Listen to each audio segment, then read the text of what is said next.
C'est un jeune Normand qui est en passe de devenir un auteur reconnu. Son premier roman vient de paraître aux éditions Ravet-en-Sault. Il s'agit de La double vie d'Arthur. Grégory Cotel, l'auteur du livre, est l'invité de notre édition. Grégory Cotel, bonjour. Bonjour. Comment est née cette idée déjà de livre ? Alors au départ, je participais à un concours d'écriture en 2007 pour le magazine Marie-Claire qui avait imposé le thème de la double vie. Et je trouvais que c'était un sujet qui était intéressant, qui méritait qu'on fasse une histoire. Et une histoire policière m'est venue assez rapidement autour de ce thème. Donc c'est suite à ce thème en fait. Voilà, ouais, Vous c'était un n'avez pas thème, déjà en tête c'était un thème imposé sur ça, mais pas un genre imposé. C'est moi qui ai décidé d'en faire un roman policier. Alors on peut le dire, vous êtes moniteur auto-école C'est ça. de profession. Comment passe-t-on de moniteur auto-école à l'écriture ? C'est deux choses totalement différentes, effectivement.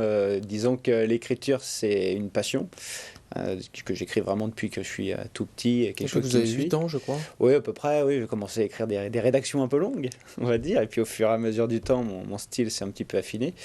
Et puis, bon, c'est difficile aujourd'hui de réussir à vivre de l'écriture. Alors j'étais obligé forcément de me tourner vers un métier. Et le métier de moniteur d'auto-école me correspondait sur d'autres points.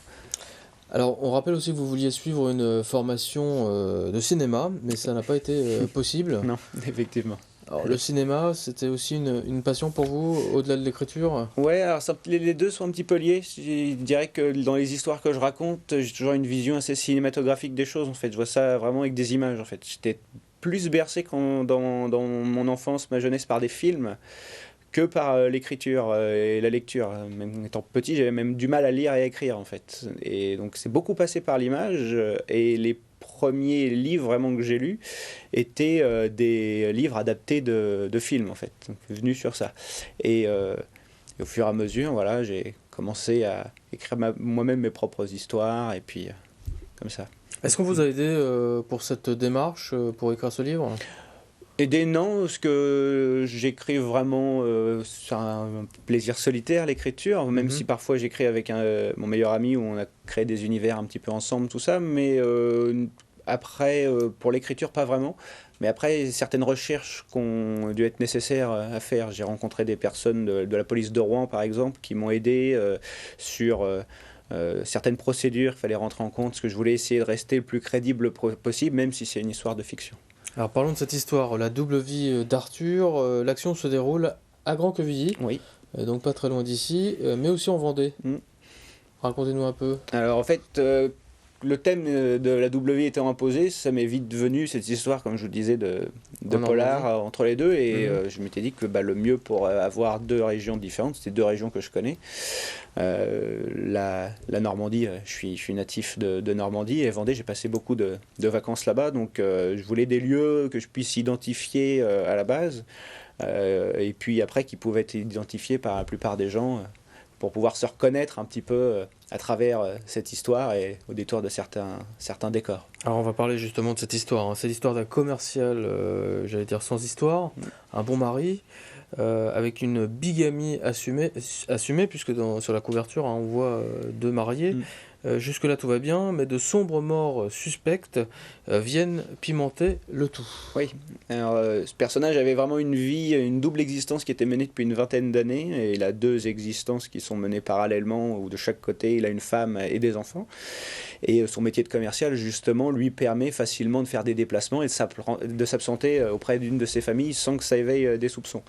Et il a réussi vraiment à millimétrer son existence comme un chef d'orchestre, jusqu'au jour où certaines similitudes un petit peu étranges et macabres se produisent, des morts qui se répètent un peu dans chaque famille, et il commence à se demander si quelqu'un n'aurait pas découvert son secret, et il se retrouve dans une impasse, qui malheureusement il ne peut en parler à personne, sous peine que son secret soit révélé, donc il est obligé d'enquêter un peu lui-même et de devenir un peu l'enquêteur de ce livre, pour essayer de voir s'il n'y aurait pas un tueur qui aurait découvert son secret et qui voudrait le faire payer. Donc on peut dire un peu de tendance paranoïaque.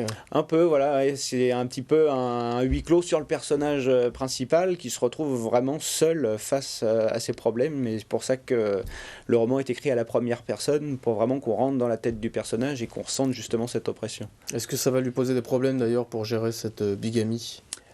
Alors, comme il était vraiment très, très calculé sur son existence. Il avait jusque-là aucun problème. Tout était vraiment parfaitement préparé. Mais là, justement, à ce moment-là, il se retrouve vraiment perdu, complètement perdu, parce qu'il n'a plus aucun contrôle. Donc le problème principal qui va se poser à lui, c'est est-ce que mon secret va pas être révélé au grand jour, et là, je sais que je vais tout perdre. Cette double vie, on peut le dire, joue un rôle essentiel dans cette histoire? Oui, c'est vraiment la trame de fond de l'histoire, et le but est de savoir comment il va réussir à s'en sortir au final, comment il va essayer de se débrouiller face à tous ces problèmes. C'était facile justement de rassembler toutes ces idées pour écrire ça sur le papier, parce que vous avez quand même écrit plus de 200 pages. On s'y prend comment et ça prend combien de temps? Alors l'écriture, au final, comme c'était participer à un concours, j'avais une date butoir, donc ça m'a obligé vraiment à me mettre dedans dans l'histoire, à écrire ça, vraiment m'imposer un rythme de lecture. Et après, pour voir ça, il fallait que moi-même, de mon côté, je sois très organisé et très millimétré, comme mon personnage. Alors en plus, vous avez eu la chance, parce que vous êtes tout jeune, vous avez 31 ans, d'être édité. Et Oui. cette rencontre avec cet éditeur, ils ont cru en vous tout de suite. Alors en fait, cet éditeur-là, je l'ai rencontré il n'y a pas si longtemps que ça au final, puisque le roman était resté un petit peu dans les tiroirs. Et je leur ai proposé ce roman, en fait, au détour d'une promenade dans un magasin. J'avais vu justement qu'ils éditaient des livres qui se passaient en Normandie. Et je me suis dit, comme mon histoire se passe partiellement en Normandie, j'ai peut-être plus de chances d'être repéré par cet éditeur-là. Donc j'ai tenté le coup, sans trop y croire, parce que j'avais déjà essayé d'autres éditeurs avant. Et puis et finalement, ça s'est très bien passé. Ils ont vraiment adhéré à mon histoire, et puis j'ai été très bien suivi avec eux, et puis ça se passe très bien, j'en suis très content. Et puis c'est plutôt bien parti pour vous, donc ça c'est le premier, la double vie d'Arthur, et puis vous êtes déjà sur un nouveau projet. Oui, déjà, alors j'ai beaucoup commencé de projets, disons, beaucoup de projets d'écriture, parce que je suis un petit peu multitâche, je m'intéresse vraiment à beaucoup de choses en même temps, beaucoup d'histoires, mais là j'en ai un qui est quand même bien entamé, et j'espère le terminer. J'aime pas me donner des délais non plus, parce que c'est pas un but non plus, tout ça, mais peut-être que d'ici à la fin de l'année, je serai arrivé à la fin de l'histoire, et puis je pourrais peut-être le proposer à mon éditeur à ce moment-là. Alors, très rapidement, on le trouve où ce livre? Alors celui-là, on peut le trouver beaucoup sur Internet, mais dans des magasins aussi sur l'agglomération, à Rouen, librairie L'Armitière, la Fnac, un peu tout ça en Normandie, beaucoup de librairies. Voilà ce qu'on pouvait dire sur ce premier roman aux éditions Raveanceau, La double vie d'Arthur, un polar haletant 100% normand. Merci Grégory Cotel d'être passé nous voir. Merci à vous. Et bonne chance pour la suite. Merci beaucoup. Voilà, c'est la fin de cette édition. Merci de nous avoir suivis. Prochain rendez-vous avec l'info, c'est demain à 18h30 sur LCN.